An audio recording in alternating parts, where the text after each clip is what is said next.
Hello, this is Eileen, the environmental educator, and in this video, we're going to talk about right here.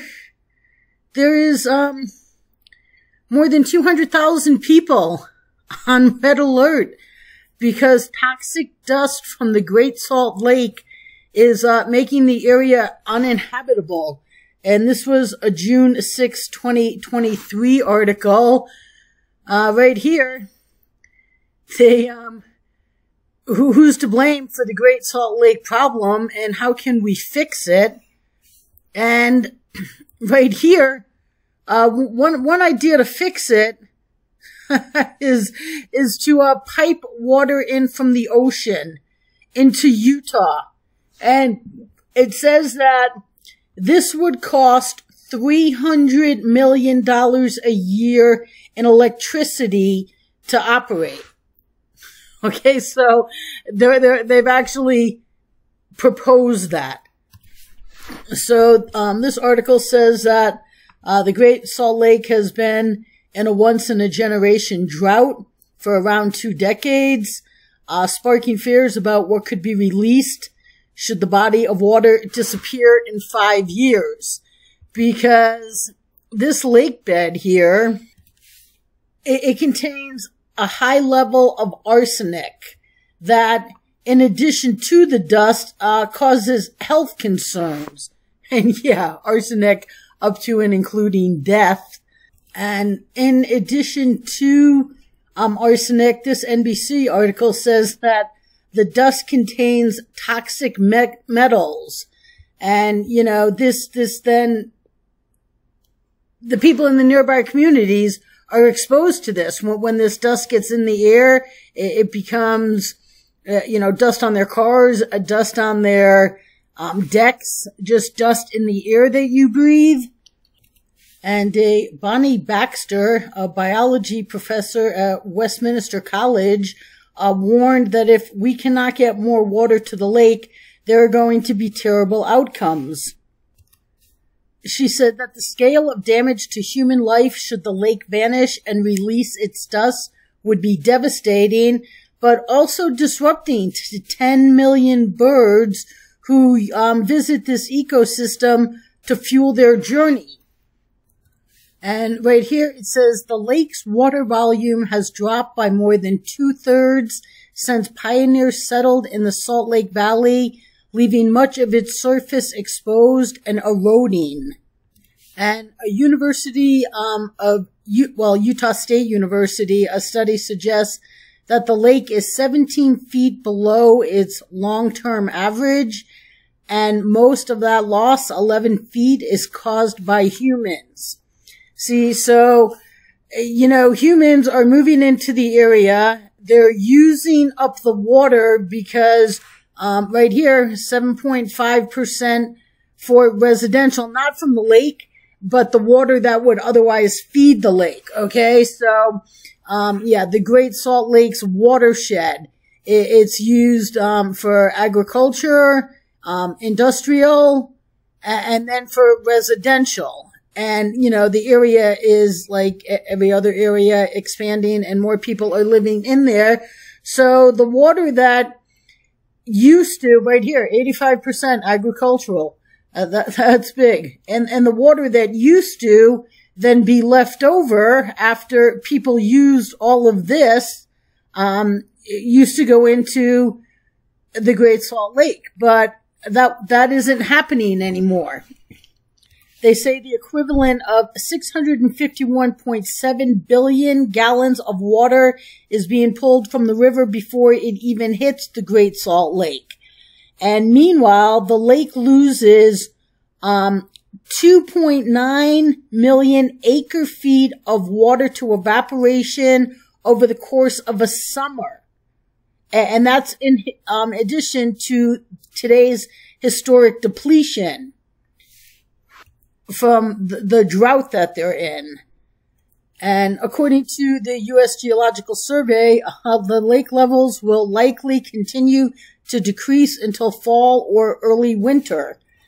And, even at that, if they have a great winter and there is some water left from after humans use it, it still is not going to be enough to restore the lake. It might be enough to cover up a lot of this parched lake bed.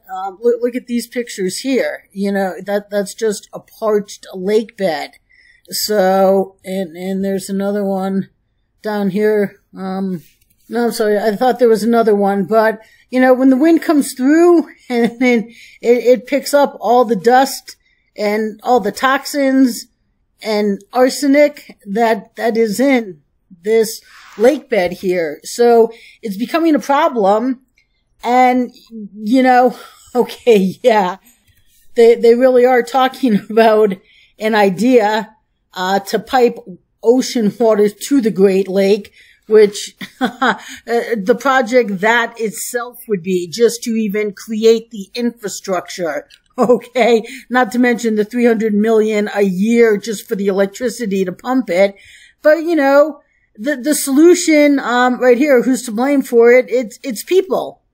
Right here, we all use an abundance of water, but they talk about how cheap water is in Utah.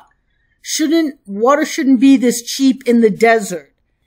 And they say that in Salt Lake, citizens use 240 gallons of water per person per day, and compare that to Tucson, Arizona, where people use 120 gallons of water a day, and Denver, 142 gallons. And they say that comes down to pricing, because Tucson residents pay $2 per 1,000 gallons used, but when they start to use 5,000 gallons, the price doubles and then doubles again at 12,000 gallons.